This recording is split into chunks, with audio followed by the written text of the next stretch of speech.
Back with a very, very special guest. Yo-Yo Ma, little Nepo Tiz. You know what I mean? You get that reference? Keep it in the family, as they say. I am here. It says on the whiteboard, this guest is the boss. No, not the president. He'll be next. We'll get him on the show.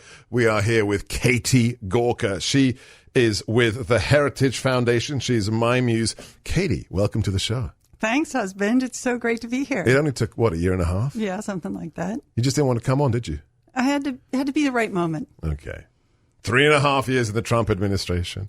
Now a free woman, a director with? The Heritage Foundation. What do you do there?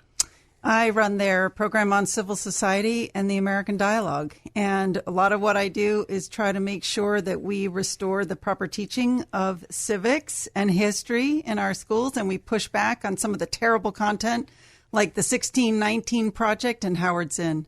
Yes, evil projects that have led to much of what we see on the streets today. You're here because of was it yesterday it came out? Just yesterday? Yes. So yesterday in the Federalist, a big piece. It's like one of those Matt Boyle big exposés, long article. Post it right now, please, Eric, on our Twitter and our Facebook feeds. The title, which the Federalist gave it, is How the 1960s Riots Foreshadow Today's Communist Weaponization of Black Pain. We'll talk about everything you found out in doing the research for this article, but let's just start with what triggered you writing it. And it was 2 weeks ago, coming out of... Yes, the White House together, right? So we were there for the president's speech accepting the nomination of the RNC for re-election as president. And what happened after we left the White House? Well, we heard the protesting going on outside the gates all evening, trying to disrupt the evening's events, which they did not do. It was a great, great evening. We were directed to go out the West Gate. And when we came out, it was pretty quiet. There was one nutty guy riding his bike around in everybody's faces, up to the cops, up to the guests. Using foul language. But we managed to get home unscathed. How? Let's tell the story. Yeah, one of the private security companies that had been hired by the RNC to cover the convention offered to walk us down the 3 blocks because the area around the White House was closed off. So somebody accompanied us 3 blocks to get our Uber, and we made it safely home. But others didn't. Rand Paul and his wife were not so fortunate. And they told that story the next day about having been surrounded by protesters and really feared for their lives. I mean, I think they had a very, very scary evening. And then what I found very interesting about his story was not so much that moment, but what happened later, which came out. Let's, for those who aren't familiar with it, there's video of Rand Paul trying to get back to his hotel with his wife, surrounded by a small group of MPD police officers. One of them gets pushed to the ground. Rand has to grab his vest and pull him back up, his bulletproof vest. And then what happens later in the hotel? So then they think they've made it safely back to their hotel. But in the middle of the night, they discover, and I think it's through overhearing conversation, overhearing noises, they discover that the protesters are in their hotel, staying in the rooms around them. So they had to be whisked out of the hotel at 3 o'clock in the morning to get to safety. One of the most expensive, fancy hotels. She used the word protesters, but we're going to shift that terminology. We're going to talk about rioters. And it's in the article in the Federalist. You quote Senator Paul, just a very simple question. Who are these people? Who paid for their hotel rooms? Who flew them in? That's the question that Katie decided to answer with her analysis of what's really happening with these protests that are turning into riots. She is Katie Gorka, my muse with the Heritage Foundation. Follow her at Gorka Katie. She does it in the backwards kind of Hungarian Latin way. On Twitter, the article is How the 1960s Riots Foreshadow Today's Communist Weaponization of Black Pain at the Federalist. You can get it at all of our feeds. I'm Sebastian Gorka, back with Katie after this message. We are broadcasting live from the ReliefFactor.com studios. If you are suffering with pain today, please stop for a moment and just listen. There is a product out there, 100% drug-free, that is providing liberation from pain to tens of thousands of Americans right now. One of them is Leah in Ohio. One Sunday morning, I sat on my couch in so much pain, I was in tears. That's the day I ordered Relief Factor. Following directions, in 8 days, I found relief, only to get better and better. I am a believer 100%. Don't you deserve to find out if this incredible product that has provided pain relief to me as well could work for you like it works for Leah? Of course you do. Go to relieffactor.com, order the 3-week quick starter pack for just $19.95. That translates to less than $1 a day. It'll be at your door in 3 days or less. Take it morning and evening, and I promise you, Dr. G's guarantee, by the end of that time, you will know if Relief Factor works for you like it works for Leah, for me, and thousands of your fellow Americans. You've waited long enough. You deserve to find out.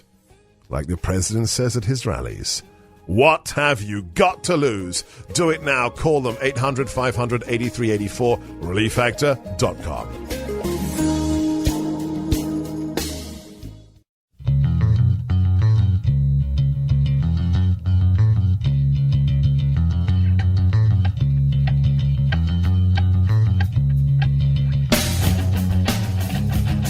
And if you really look at the facts, 93% of protests are nonviolent. And in fact, when Trump has put in federal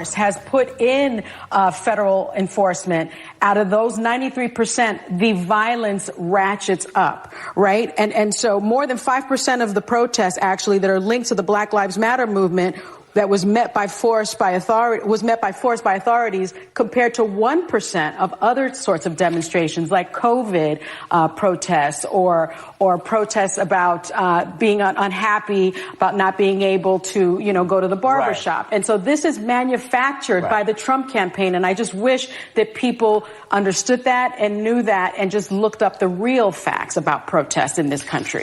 It's hard not to conclude that The View is just propaganda. This is Sonny Hostin on The View saying that the riots, it's just manufactured. The protests are not violent. And when there is violence, it's actually engendered. It's created by the Trump administration. That's just not the real world. The real world, if you live in places like Portland, if you live in places like Seattle, you understand that violence is real. And the question that so many have asked, including you, our dear listeners, is where is it all coming from? Well, my wife, Katie Gorka, has published a long analysis yesterday in the Federalist about the sources of the violence and also the question of how you weaponize protests. Katie, let's talk about this individual, Eugene Methvin, and why is he so important to answering the question of where does this violence come from? Well, so there was a similar moment back in the 1960s to what we're going through today. President Eisenhower was supposed to make a state visit to Japan in 1960, and the trip had to be canceled because there were protests, and everybody says these are communists who were protesting. And DeWitt Wallace, who was the legendary editor of the Reader's Digest, which was an incredibly influential organ back then. Very powerful, very good quality publication back then. He said, first of all, how do we know they're communists? And second, if they're communists, how do they start a riot? And so he put these two questions on the desk of a young journalist at the time from Georgia. 26-year-old Eugene Methvin. And he studied that question for how long? 10 years. So when he started, there were really no riots going on in the States. It really didn't start up until about 1965. And then, of course, as we all know, the country exploded over the next few years.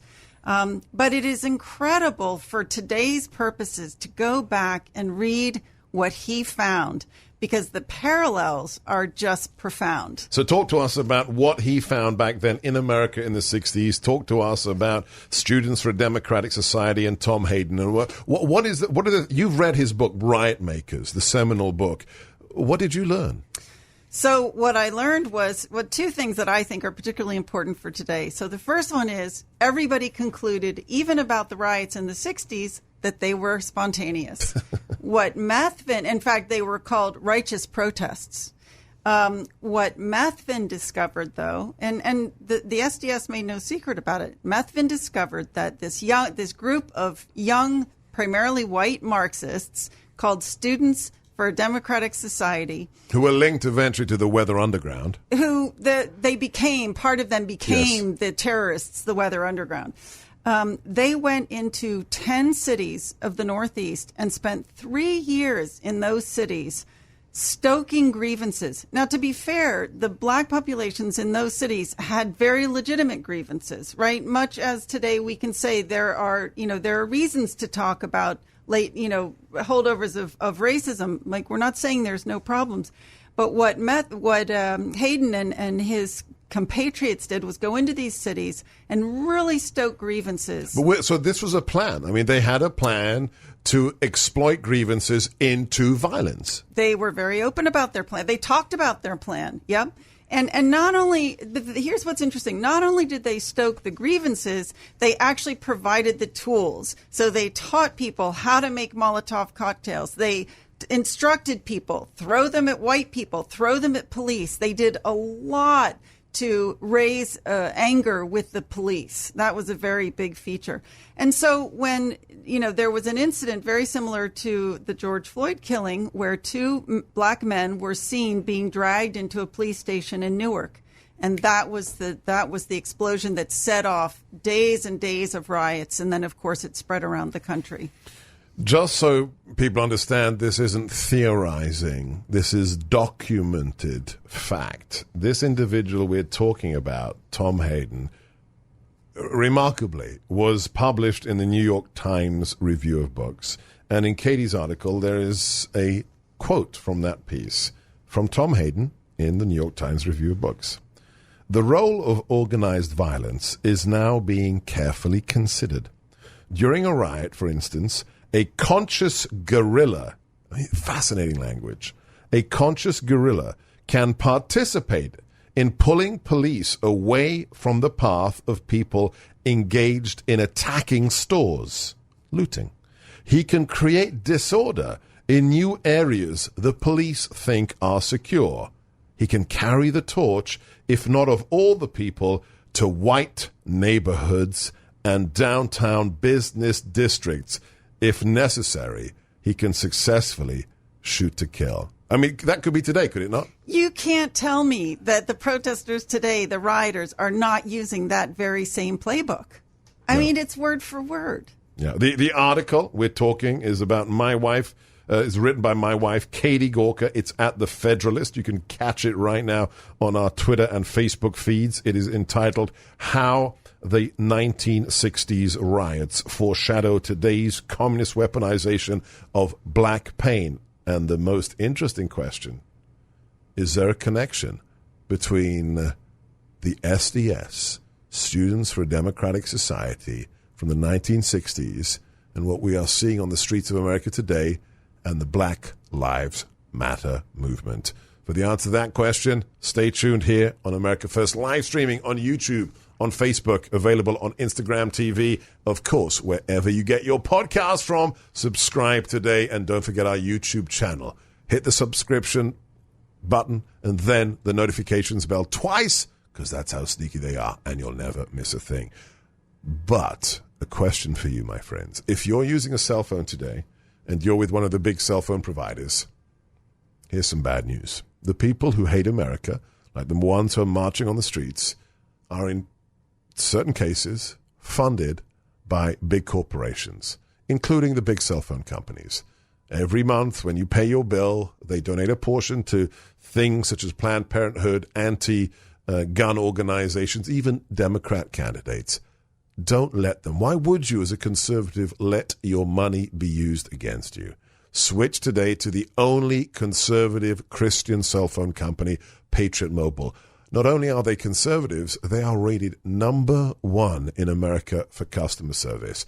You can keep your old number. They are experts in transferring your account. Call them on 972-PATRIOT or just go to patriotmobile.com/GORKA. If you use my name, you'll get a free phone or a free month of service. Do it today. Call 972-PATRIOT. That's 972-728-7468. or patriotmobile.com/GORKA. Now more than ever, we've got to stick together, and we shouldn't be funding a dime to those who do not share our values. PatriotMobile.com/GORKA. Back with Katie Gorka after these messages.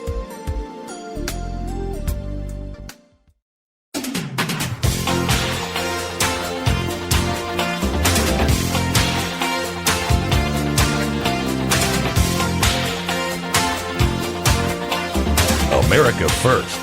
Magnificent. Ed Fulner gave us the Heritage Foundation. What an American hero. And now there's an institute, there's a center named after him at Heritage, and Katie Gorka happens to be one of its directors. Follow her right now, Gorka KT on Twitter, and check out her article, How the 1960s Riots Foreshadow Today's Communist Weaponization of Black Pain. We can't go into all the details, but talk about some of the figures, your colleagues and others, who've looked at the organic connections between the SDS of the 1960s and Black Lives Matter today.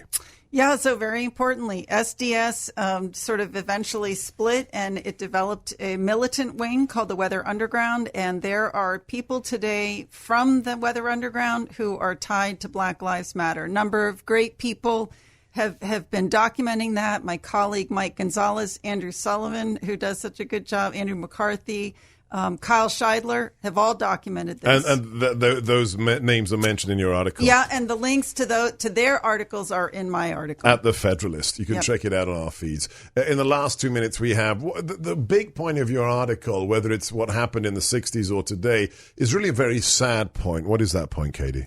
Well, that is that economists learned years after the riots that took place in the 1960s, which were supposed to be to help black people. Ultimately, it was black people that they really hurt. So the cities where these riots took place, it hurt black property values and it hurt black employment for decades, not just short term, for decades. So when they say Black Lives Matter, yeah, it's just about what, really? It's about the revolution. They want to overthrow America, and they're using black people to do it. So the exploitation of, in many cases, real grievances, but truly for political purposes. And it's hard to deny when it's on their website. These are people who have admitted that they're what politically? They're Marxists, correct? Yep, that's right. Yeah. Well, this is the matter at hand. The stakes involved. 48 days to go. We did an hour-long interview with the great Douglas Murray. We're going to be posting it separately on YouTube. And he said a very simple thing. You can't be afraid any longer. You can't be afraid of cancel culture. We are the freest generation the world has ever seen. What would your ancestors, what would your grandparents say? That you're afraid because of some thugs on social media? We can't allow the mob to take control. Whether it's on social media, whether it's on your private life, whether it's out in public, we must stand up to these people just for future generations' sake, not just our own. I'm Sebastian Gorka. This is America First on the Salem Radio Network, broadcasting across the nation. Please subscribe to us on YouTube, wherever you get your podcast. Check out our website, sebgorka.com. It's a great day to be American. Let's celebrate the Abraham Accords wherever you are, whatever you're doing. Keep your head on a swivel, watch your six, never give up, never give in, hold the line, and now for 48 days and beyond, stay frosty.